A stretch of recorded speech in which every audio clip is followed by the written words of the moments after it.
everyone. Welcome to the Holland Land Office Museum for the next edition of our guest speaker series. We're very happy to have back again Mr. Vic Vignola, who will be talking about the Battle of Seven Pines. If you were here last year, you remember him talking about his book, Contrast and Command, which was about the Battle of Fair Oaks.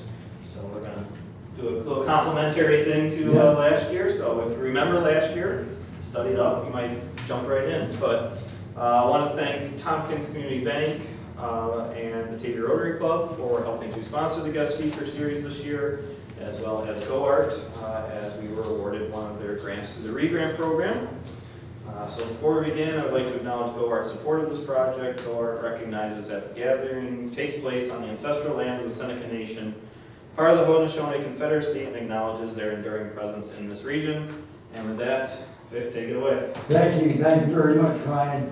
Thank you for hosting this, and thank you all for being here tonight. Just real quick, because I know it's on video, for those folks on video, if you have questions after you watch the video, victor.vignola@hotmail.com. Send me your questions. I'd be glad to get them, even if it comes off of a video that you later watch. Be happy to answer questions, and for many of you folks, if you think of something down the road. As we mentioned, my book, Contrast and Command, has been very well received, but what's the best part of my book, to me, is that when I was doing the research, I stumbled upon a piece of ground that had never been preserved at all. And it's the last piece that you can preserve, 6 square mile battlefield of Seven Pines. And this part that is covered in my book, Battle of Seven Pines, Fair Oaks, was part of a 250-acre farm, of which now there's 11.78 acres preserved with the American Battlefield Trust. That land was preserved based upon my research and being able to get the landowner coordinate with the Battlefield Trust. And God willing, we got a piece of ground on a battlefield that was totally forgotten. Everything around it is Richmond Airport and housing developments. So this is it. So if you go there, you can't say there's nothing to see. There's 12 acres to see, but it tells a heck of a story. In my book, and the last plug for my book, these copies I have tonight are the last first editions that are available. After this, the first edition's gone, and who knows when the second edition will come out. But anyway, what we're going to talk about tonight is the Battle of Seven Pines, which for many people, the only thing they know about the battle is that this guy, Joseph Johnston, was grievously wounded on the evening of May 31st, 1862. And because of that, this guy, Robert E. Lee, was promoted to command the Confederate armies by Jefferson Davis. And in doing so, for most students of the Civil War, that's when their interest begins, because then we go to the 7 Days Campaign by Lee, after that we go to Second Manassas, we go to Antietam, we go to Fredericksburg, Chancellorsville, Gettysburg, and all those glory battles. But everybody forgets about the Battle of Seven Pines. And another thing people ignore is this guy, George B. McClellan. And I tell you what, if you're a McClellan fan, oh my gosh, you're in the wrong place tonight. Okay, so let's talk about this. It's the title of my book topic is McClellan Finds a Scapegoat. Because as for Joseph Johnston, his scapegoat was Benjamin Huger, one of his generals. McClellan is also going to pick one of his generals to be a scapegoat based upon many of the mistakes that he's going to make leading up to this battle. Now, the campaign begins down here in the peninsula area. In April of 1862, McClellan lands close to 100,000 men here at Fortress Monroe and moves very quickly up to Yorktown. He moves with 80,000 men, and he is confronted by 11,500 men of John B. Magruder.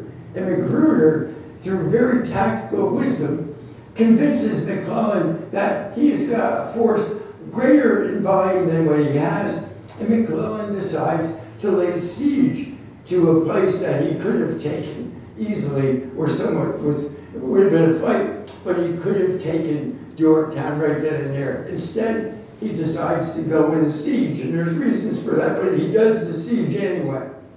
And when it does, it costs him the initiative that he had gained by the early part of the campaign.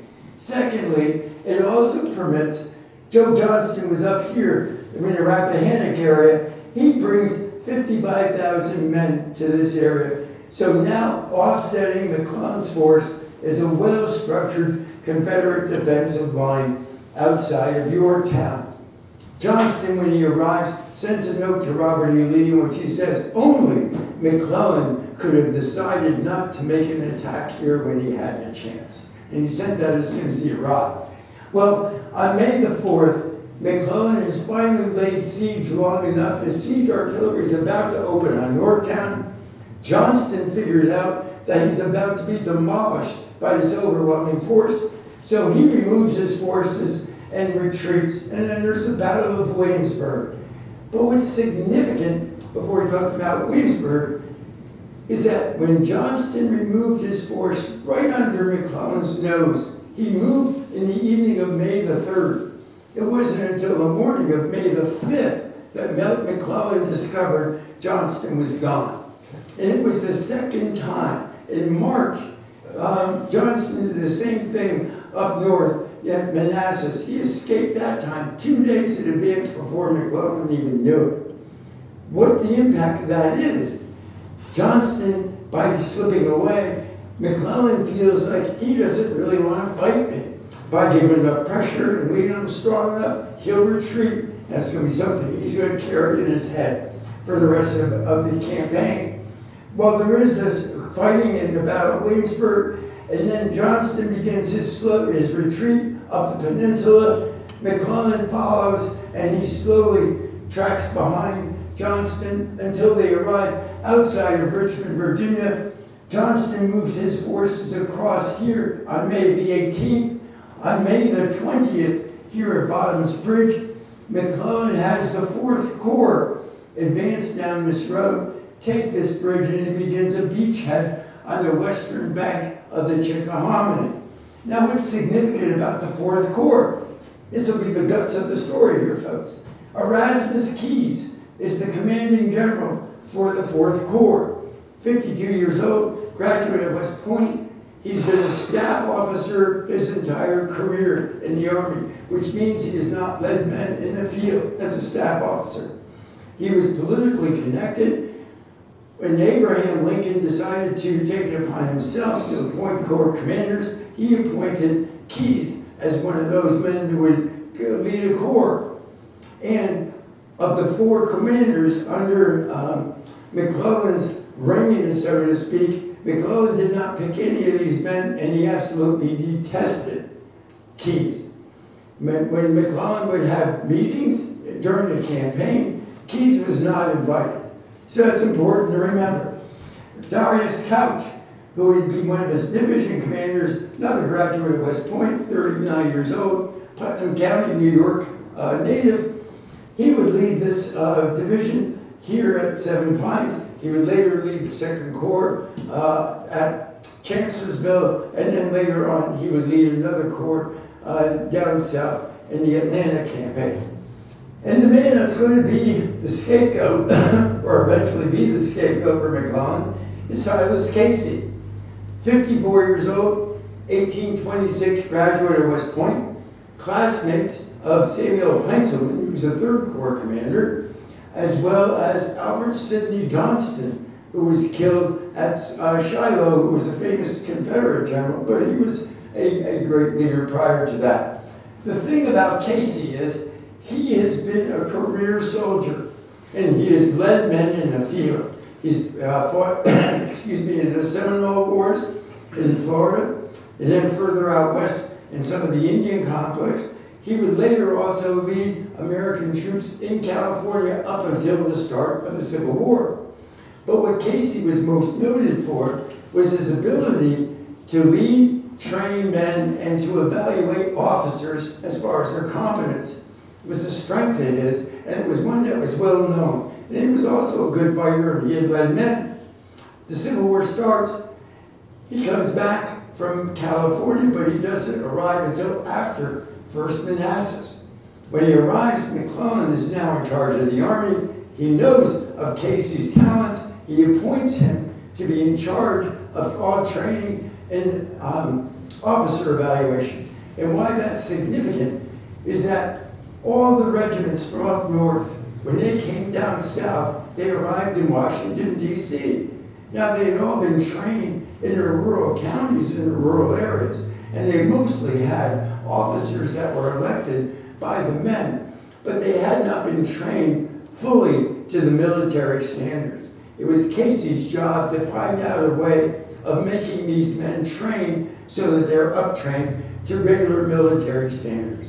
1. 2 was to evaluate their officers and to weed out the incompetent or too old from who couldn't do field service, to get rid of them, and then to upgrade the ones that were there or to bring in as many West Pointers as he could. That was his job. And he trained over 120,000 men. The bulk of the Army of Potomac under McClellan was trained by Casey. So McClellan gets a lot of credit for upgrading the standards in the Army. Well, Casey helped in that process. Now, leading to the Peninsula Campaign, Casey, in early March of 1862, had a division of 9,000 men, which sounds impressive. But 6,000 of those 9,000 men had just arrived. And when I mean just arrived, by March 7th, most of them had just arrived to this 6,000 in Washington. They hadn't been trained, their officers haven't been evaluated, they haven't been fully equipped yet. It was a mess for these men. And Casey was in the process of upstanding and getting their training together. 13 regiments that he had in his division, 8 of them were brand spanking new. So think of those numbers. But because McClellan needed every living soul he could gather to go to the peninsula, he included Casey's division as part of his Peninsula Campaign.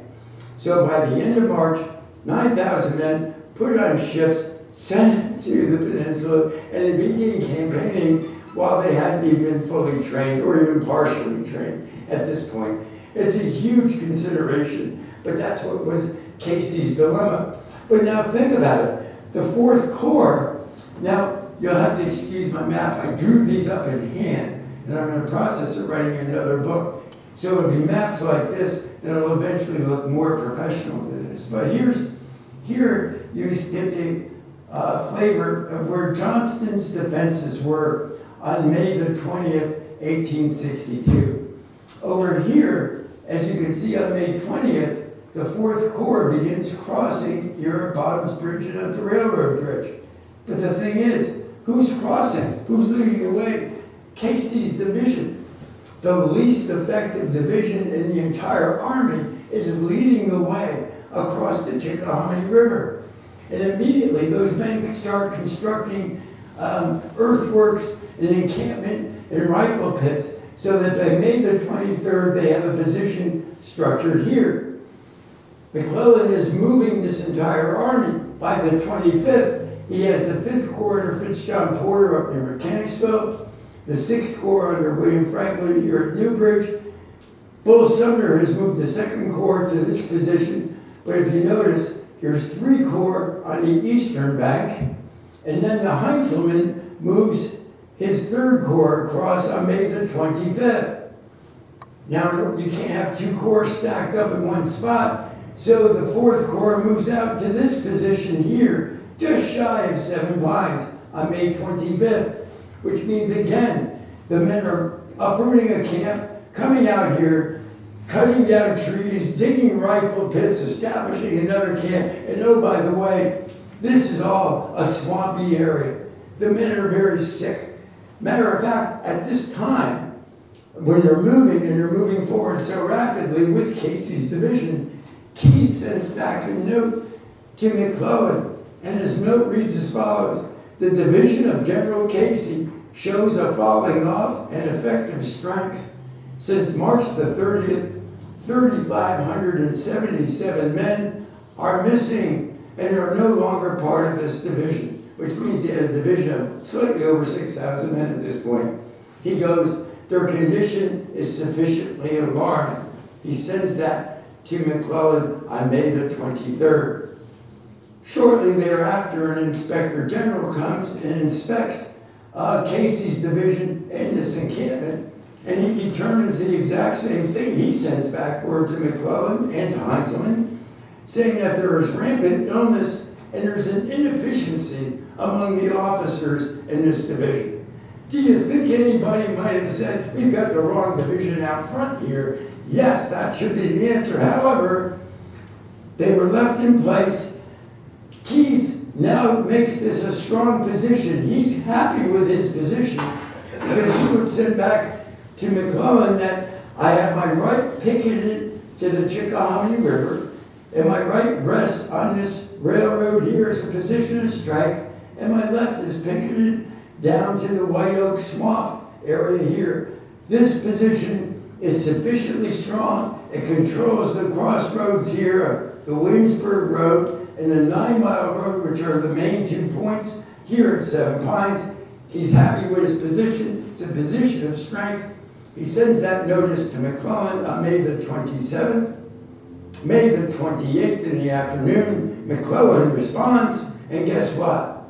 He tells Keyes, Brigadier General, you are to move Brigadier General Casey forward and with his division to a clearing where it has 2 houses and a wood pile about 3/4 of a mile in advance of his present position. In other words, he's advancing him forward. And oh, by the way, you're to commence this movement by 6 a.m. on May the 29th. So they're moving the least effective division in the entire army further out, and these men are sick. They're living in a swamp, and they have another camp that they have to dig up, rifle pits, cut down trees, and another place, and they're living, like I said, in a swamp.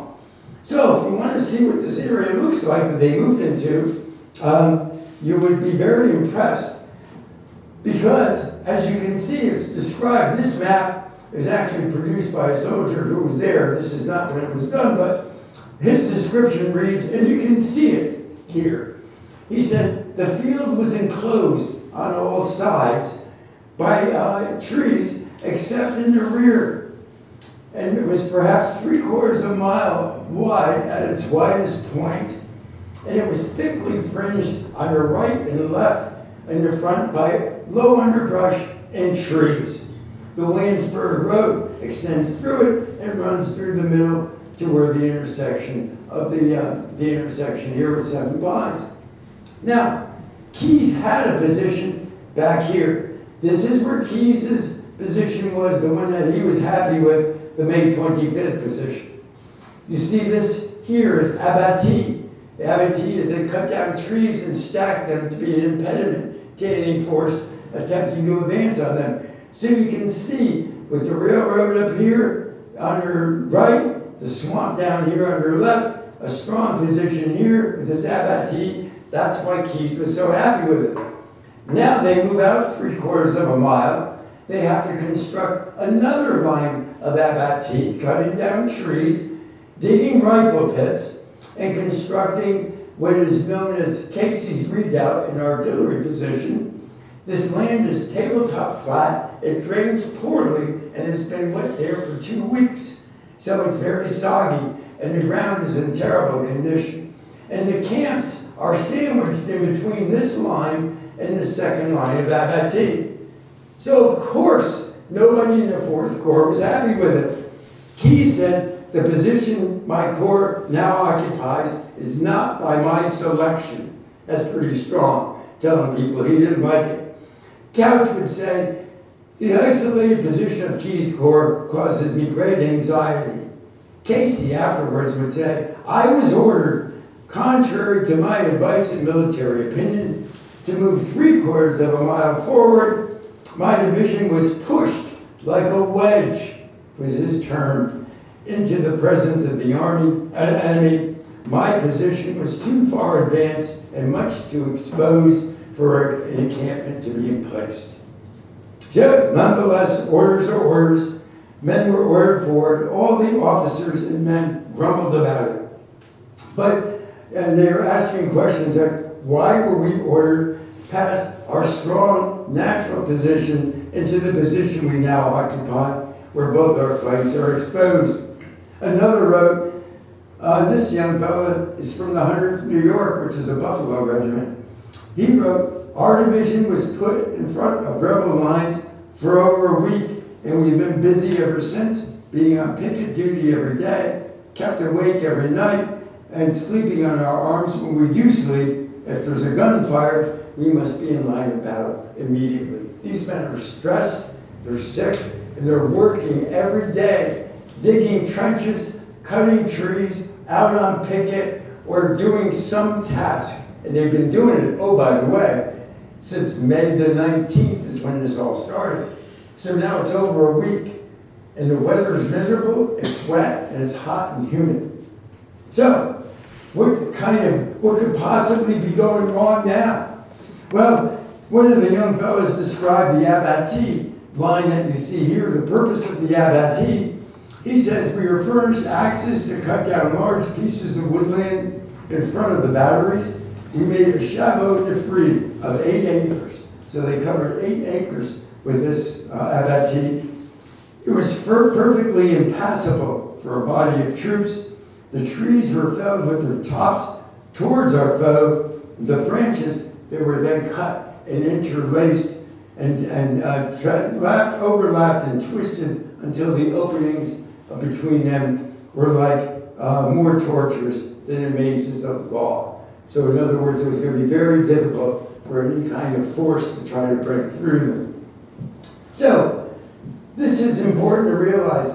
The 3rd Corps and 4th Corps, there's no defined mission by McClellan. What's your mission down there, guys? McClellan never defined it in all his writings. Never defined what their mission was. Never defined what their purpose was.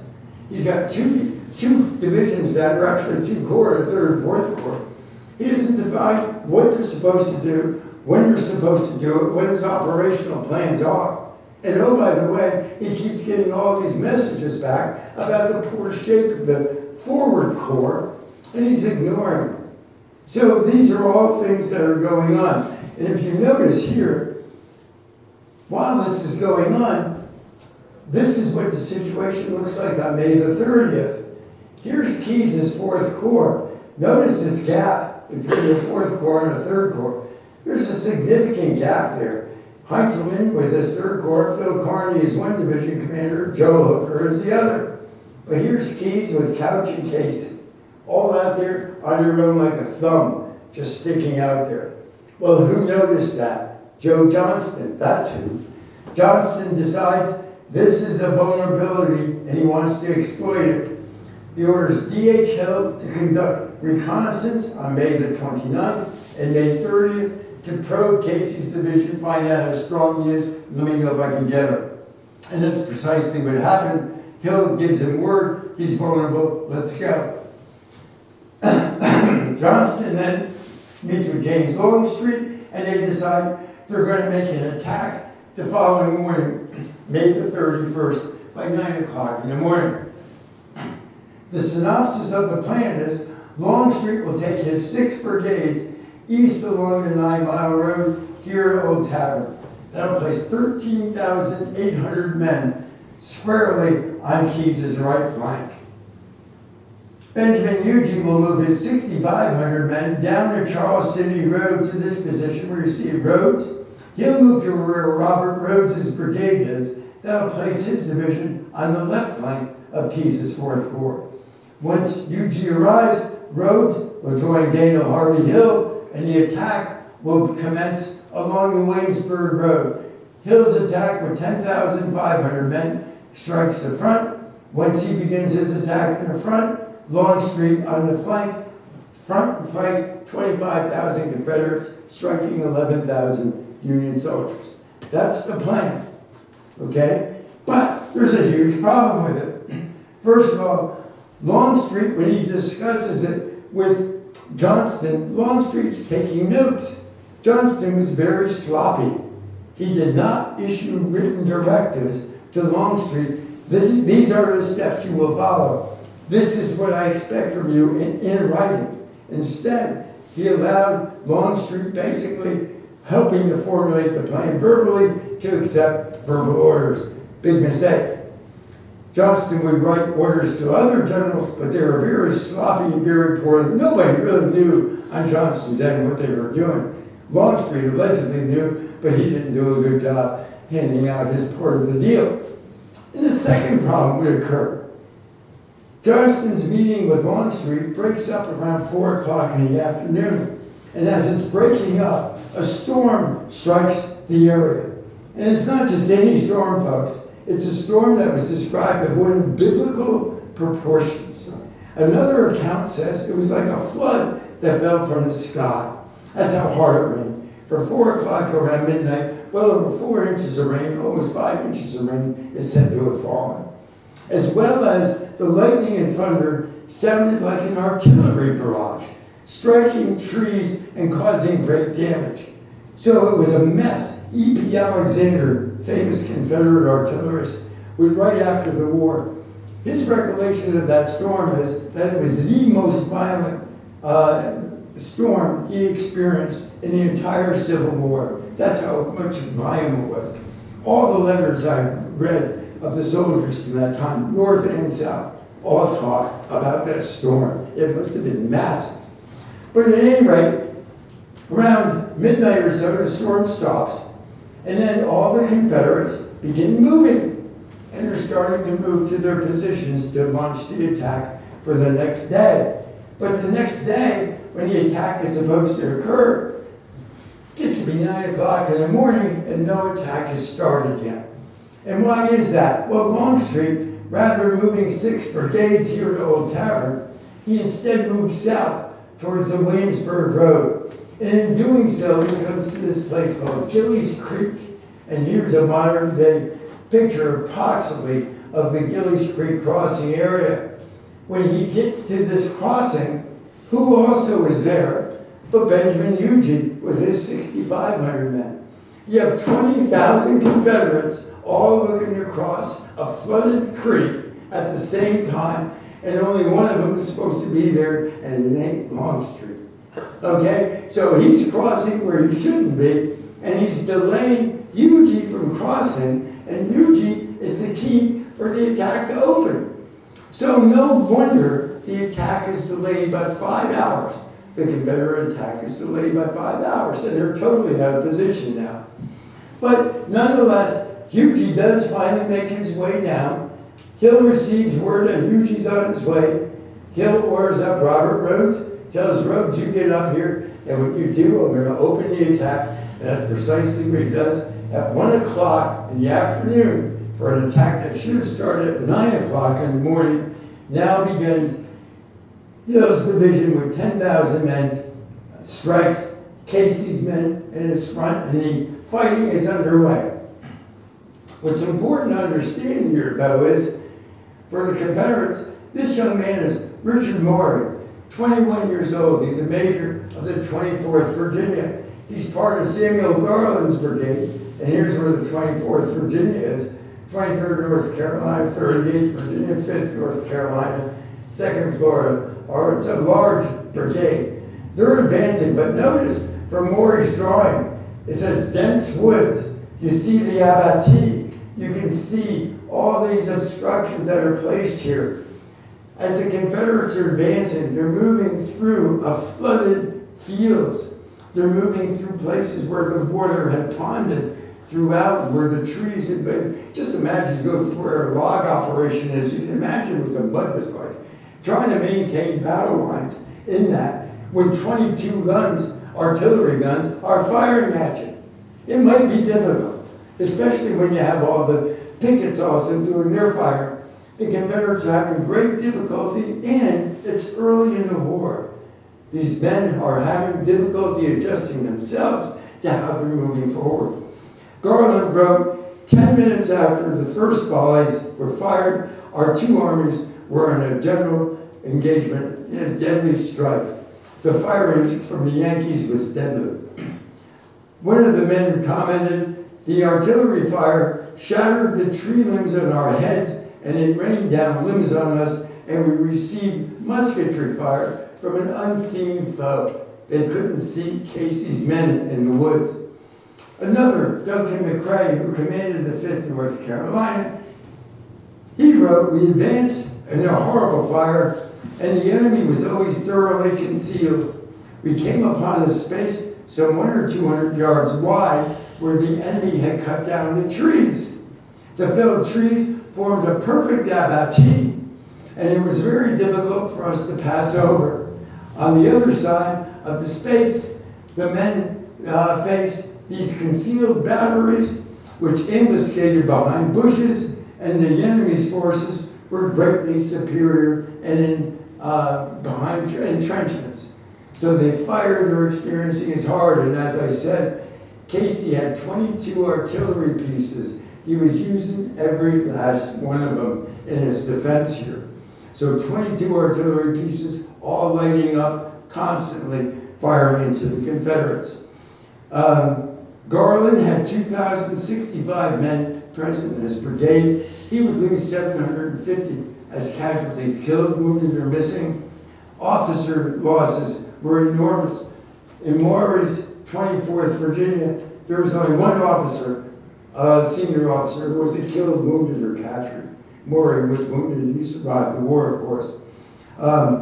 The 2nd Florida, up here, they had no captains left from their entire regiment. All their captains were either killed or wounded, and 17 of 29 lieutenants. So you can imagine, you're having all this gunfire. The battle lines are intermingled. Regiments are now totally intermingled, and the officers are all down. Who's running the show? It was a mess on the Confederate end. And on the Union end, they're putting up a good fight. And then we get to the next event that would occur in this fight. As Garland's men are moving forward, this is called The Rescue of the Colors. It's a painting done by William Trigot, and it depicts the only Medal of Honor earned at Seven Pines, as Fair Oaks would be 5 earned. But here, this one would be the only Medal of Honor earned that day. At the time, Corporal Hiram Purcell, who was carrying the regimental colors. Well, carrying the national colors was Sergeant James Slack. Slack is wounded, and he falls to one knee, but he's holding on to the flag as the Confederates are rushing towards him. Slack says, "I am down, but old glory shall not touch the ground." And the colonel here, Davis is his name, he orders, "Someone save that flag." And with that, Purcell bolts forward, carrying the regimental flag, grabs the flag from Slack, comes back, gets to this fence line, and he is wounded grievously. Hands the flags off, said, "Take care of these flags, boys," and then he stays there. He does survive. He is given or earned the Medal of Honor post-war. And his commendation says, Sergeant Purcell, despite the onslaught of the enemy, he returned to face the enemy and saved the other colors which would have otherwise been captured. So that's a moment that occurs during the fighting. This gives you an idea of Casey's redoubt where the artillery was. The Library of Congress has photos of the Seven Pines battlefield, and what's most famous are the 2 blockhouses that you see pictured in those photos. This clearing today is along Route 60, Sandston, Virginia. It's an approximate location of where one of these photos, I believe this one, was taken. The blockhouses would have actually been somewhere in this vicinity. Right here is where they would have been. This is all private land. Over here, there's a library for the county of Henrico. This is a post-battle account which shows the rebuilding of Casey's redoubt, and these artillery pieces again show you a little bit of the lunettes that were constructed in front of the batteries themselves. Now, the Casey's redoubt, okay, this is a rough sketch of it. It was to the left of the Williamsburg Road, near the center of the field. It was a small earthwork, not so high as a man's head, but large enough to accommodate artillery guns. In this work, we placed 3 of our pieces that were planted, and the remaining pieces were placed outside and to the left. Outside of those, the readout were rifle pits, and the men manning the rifle pits were supporting the artillerists. And one of the men wrote, "Our rifle pit was filled with water. We were laying in water as we were fighting. When the rebels got to within 21 paces, we delivered a deathly fire into the ranks. The enemy in the rear of us had opened with their fiery mouths, and they vomited iron death into the woods." One of the artillerists that was present at the Casey's redoubt said, "Our guns thundered with their stern music. The batteries fired solid shot at a rate of," you ready for this? Here's the solid shot at a rate of 24 shells per minute. Those guns were booming. They were singing is what they were doing. They were as quick as they could load them, they were letting them go. This is the onslaught that the Confederates are facing, and it's Casey's men that are making this defense. When the Confederates came within 400 yards, the artillerists then switched to canister. Well, another painting, but it's actually a sketch of, this is Robert Rhodes's brigade assaulting Casey's redoubt, as you can see here. One of the men would write on Casey's end, "It was evident that the enemy had now decided to attack our batteries and to take our position. And that the guns were loaded with double charges of grape and canister, and at every discharge we could see the lines of the enemy bending like grass before a hurricane." So the 22 guns were doing their job. Now, this map is from the Alabama Historical Archives. And what's significant about it, might be hard for you to read, I'm hoping to reproduce it for my book, but this shows this man here, Julius Bale, a private, 21 years old, drew this map and mailed it home, okay? He is killed July 1st at Malvern Hill. So sadly, Julius was only less than a month to live here. But what Julius did, thank God he did, he made a notation, a numerical notation of the position of Rhodes's corps and Thomas Carter's battery. Not only that, but he sketched in the abattis and a fence that was here, as well as Casey's redoubt with the rifle pits. And here's the 2 blockhouses, and here's the Union camps, and here's that other line of abattis, and here's where the second line of Union defenses is. Thank God he took the time to do it, and thank God somebody saved him. Because it's awesome that you can understand how Rhodes moved forward. And what Rhodes did, he initially attempted to do a frontal attack, but was being driven back like those blades of grass in a hurricane. He shifted his attack so that now they came in on the flank of Casey's redoubt, and they were able to successfully overcome it. Members of his brigade wrote, "We found the enemy strongly entrenched." Rhodes wrote, "My line was formed under a heavy fire of artillery and musketry fire in front of their abattis."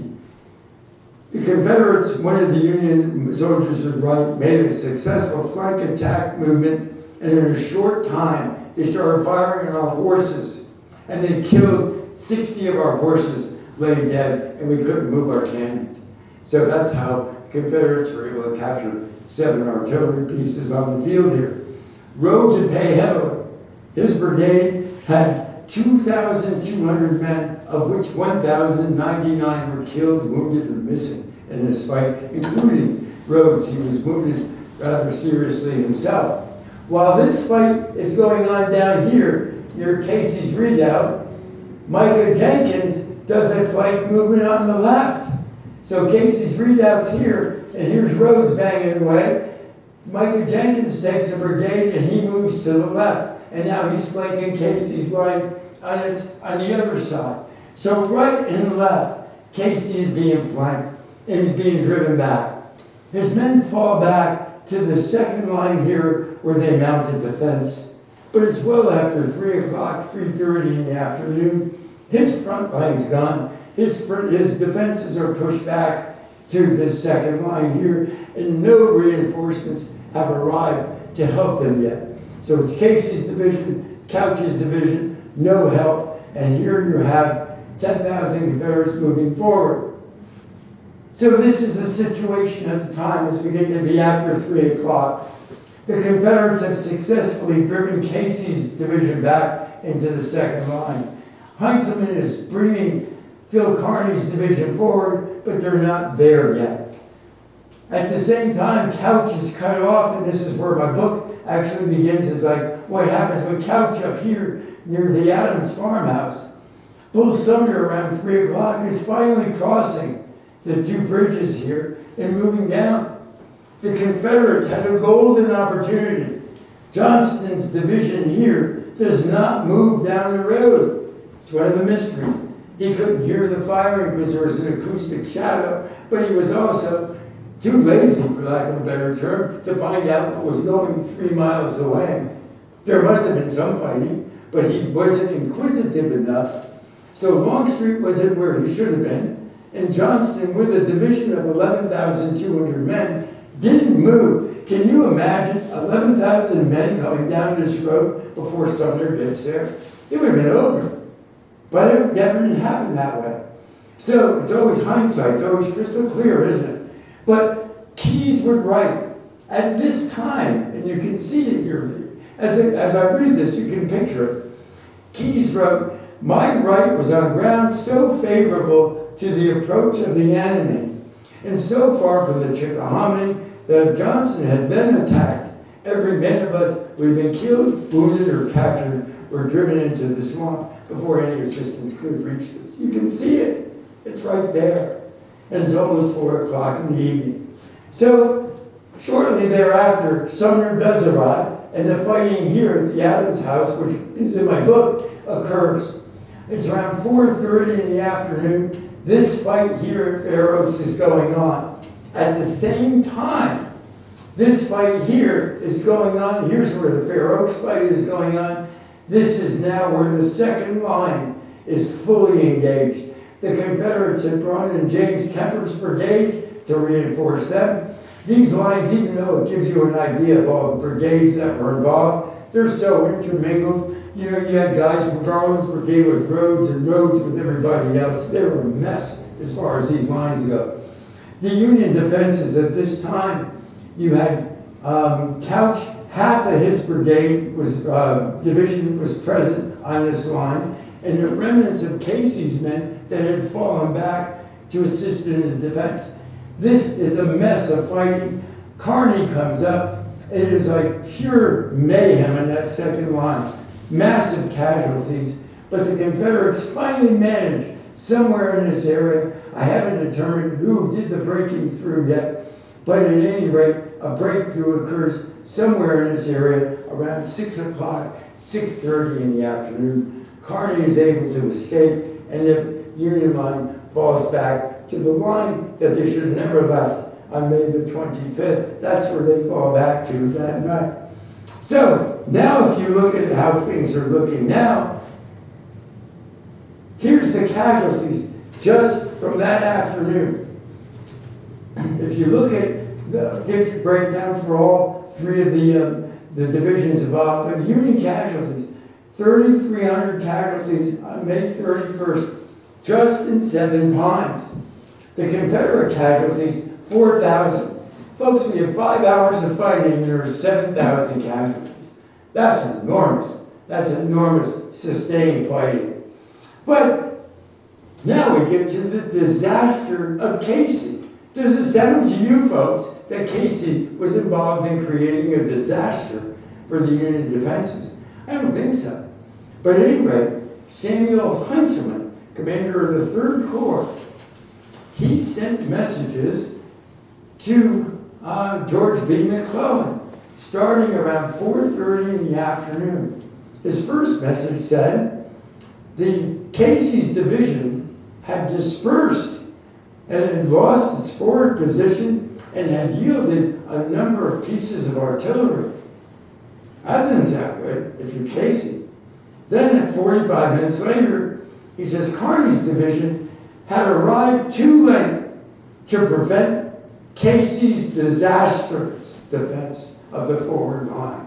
Oh, it getting worse for Casey by the minute. And it would get even worse again 45 minutes later. Heintzelman sent out a note saying, the rout of Casey's division had a most dispiriting effect on my troops as they came up.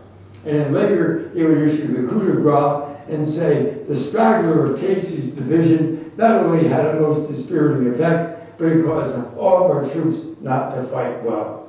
Who do you think is to blame, according to Heintzelman? Casey. And Heintzelman wasn't even there for the first 3 hours of the fighting that Casey's men were involved in. But nonetheless, McClellan, who was not on the field, he was in his bed back at his headquarters recovering from malaria outbreak that he had had, okay? And even though he received messages about Casey's division and the fact that Keyes thought he was being attacked and he needed support, he then sent a message to Heintzelman saying, you have done all I've expected of you in retrieving the disaster of Casey's division. Oh my gosh. It doesn't get any worse, but it does.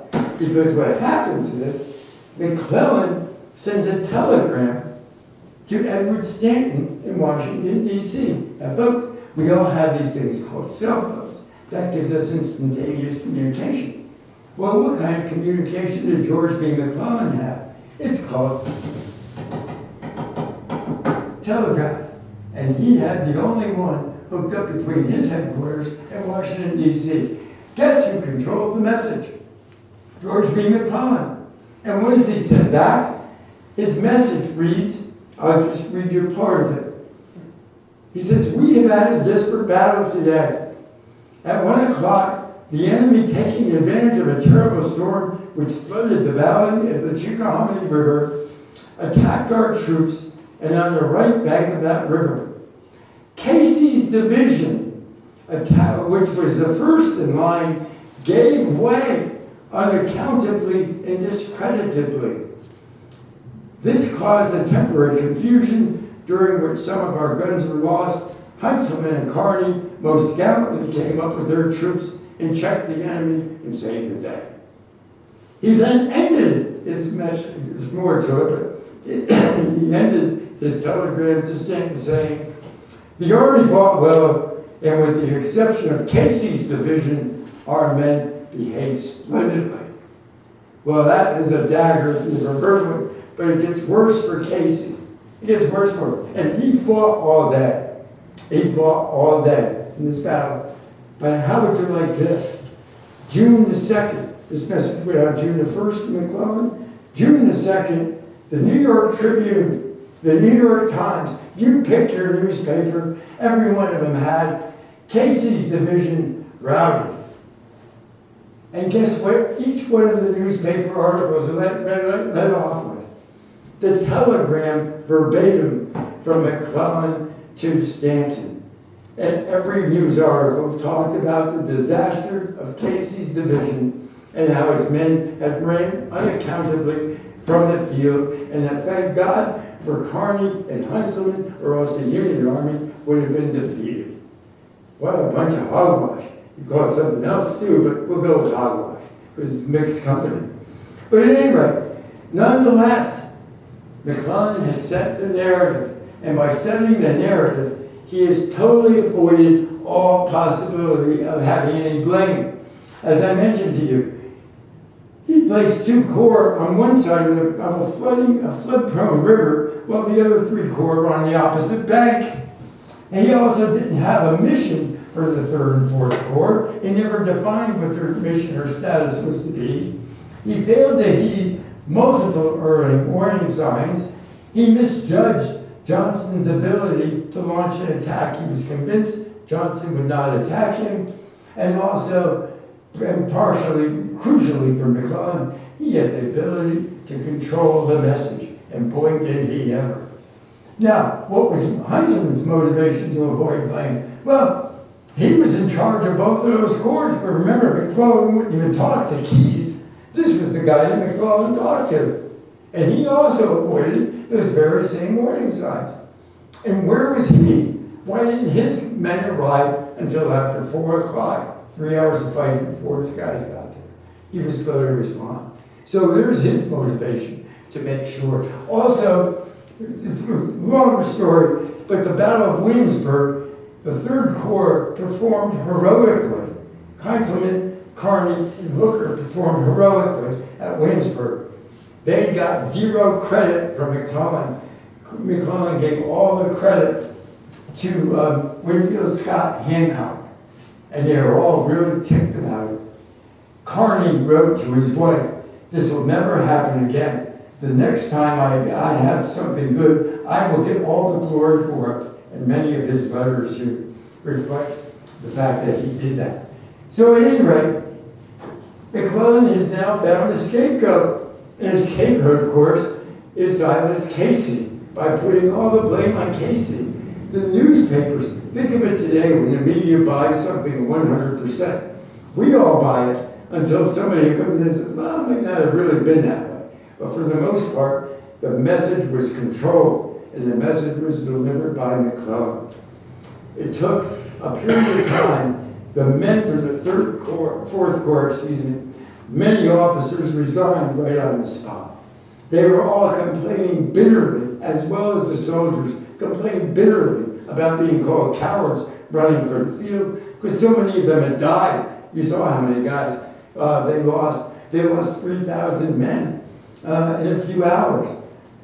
At any rate, McClellan, an inspector general, the same one that found that they were too ill, he came and evaluated the situation within days, and he said Casey's division had exhibited both excellent and gallant conduct, as well as those who experienced poor conduct. So he said there was a little bit of both going on, but the division was worthy of praise for its good conduct, and however, they would suffer, the division would suffer from the bad conduct of some of the others within the division. Nonetheless, the damage had been done. One of the newspapers would later write an editorial critical of McClellan for disparaging Casey so badly. They wrote that there's evidence that his dispatch of June the 1st was cruelly unjust to the brave men of Casey, and it made them victims of untoward circumstances. They said the simple truth is McClellan has repeated the same mistake he made at Williamsburg. He gave the country a hasty dispatch based only upon partial biased statements before he had the time to evaluate them himself for the real facts of the case. He should not forget that his highest words of disprobation have the force of national censure, and he should have never been as hasty as he was. Lastly, McClellan was not on the ground that day. He had no idea what he was writing about, and he didn't take the time to assess the facts. And had he taken the time to assess the facts, he would have found that he was disparaging probably the wrong guy. So, what does it mean? Well, after 7 Pines, the damage was done, folks. Casey was toast. He was relieved from command of the 4th Division and the 4th Corps. He was reassigned to shepherding the supply depot at White House Landing. He would later be removed and sent to Washington, D.C., and he was in disgrace. But after a period of time, given other factors that entered into the story, when the word eventually arrived at how poorly McClellan treated him, Silas Casey was eventually promoted by that October to Major General. And guess what date they gave him as his promotion date? May 31st, 1862. They recognized he had been scammed over by McClellan so poorly and unjustly. So he was promoted to Major General. And because of his ability to command, lead, and train men, after the Emancipation Proclamation, he was placed in charge of evaluating all the officers who would be assigned to commanding the colored troops, so called at the time, as well as making sure that all the standards of training of the colored troops would be done. So he was again placed in the position of making sure all the colored troops, once the Emancipation Proclamation came in all the colored troops that came into vote. Casey ran the training operations to up-train them to competence, as well as all the white officers who would be commanding them, who would be from regular line officers, that they could handle the job as well. So he was given a very important job from then until the end of the Civil War. He had 3 sons, one which would become, by the same name, Silas Casey III, would become a rear admiral and later command the first battleship Wisconsin. And he would retire from the U.S. Navy and died in the 1920s. He had another son who was an engineer who helped finish the construction of the Washington Monument that we all revere so well today. And of course, he had a third son who was killed in fighting the Sioux Indians out in the Western Plains. And then, of course, we have over here, go back a second. We have over here Erasmus Keyes, his 4th Corps. Keyes was more or less put on a shelf. He would command some troops during the campaign that would be part of the Bermuda 100 in 1864, or 1863, I'm sorry. Very ineffective. He was relieved one more time. McClellan was correct. He was not a good commander overall, and he was eventually removed. Darius Couch would go on to command the 2nd Corps and also later move on and become a well-revered commander in the Army of the Potomac as well as the U.S. Army. Samuel Heintzelman, well, he saved his butt for this, after this battle. He would perform fairly well throughout the 7 Days campaign, but after the battles of Second Manassas and Antietam, he was determined to be ineffective and he was relieved of command and taken out. And of course, Phil Kearny, he would perform well through September 1st, 1862, when he's killed at Chantilly just after the Battle of Second Manassas. And of course, we have George B. McClellan, a man who always had, he probably never found a beer that was suitable to his liking because he was probably the best looking guy in the room at all times and the smartest person in the room. Just ask him. That's all he had to do. But he was a very arrogant man. He would later become presidential candidate in 1864. In fairness to him, he had a difficult time navigating, managing with Lincoln as president. Lincoln, there's a lot of debate back and forth. Lincoln definitely did meddle with Lincoln's command, or McClellan's command, early in 1862. You could also argue a lot of it was deservedly so, given McClellan was a colorful character. Let's leave it at that. Some of the division brigade commanders under Casey would also serve on. Henry Nagley would resign from the Army and actually become a campaign manager in McClellan's presidential campaign. Henry Wessels, he would be captured in North Carolina after the Battle of Plymouth, and his entire brigade was captured, many of them taken to Andersonville, where they would die as prisoners of war. And Henry Wessels, Isaac Palmer's brigade, he would later command a brigade in North Carolina as well. So for many of the men who suffered very much at Seven Pines, for the most part, their careers were over. So lastly, I'll leave you with this. The overall casualties for Seven Pines, 11,000 casualties. It was this determined that this battle was inconsequential, that there was clearly no winner, although McClellan claimed to have won the battle. There's clearly no winner. It was pretty much an inconsequential battle. But 11,000 casualties. Folks, there was 11 hours of total fighting. 11 hours of fighting, 11,000 casualties, that's 1,000 casualties an hour. 7 weeks, and this is the first battle in the East since Manassas, back a year prior to that. 7 weeks prior to this, you have the Battle of Shiloh, 23 hours of fighting, 23,000 casualties. Same number of casualties, I guarantee you. You probably heard more about Shiloh than you've heard of 7 Pines. So as I started, I told you about the opening of how 7 Pines is the battle where Johnston gets wounded, Lee gets promoted into command, and that's pretty much all anybody really knows about this battle.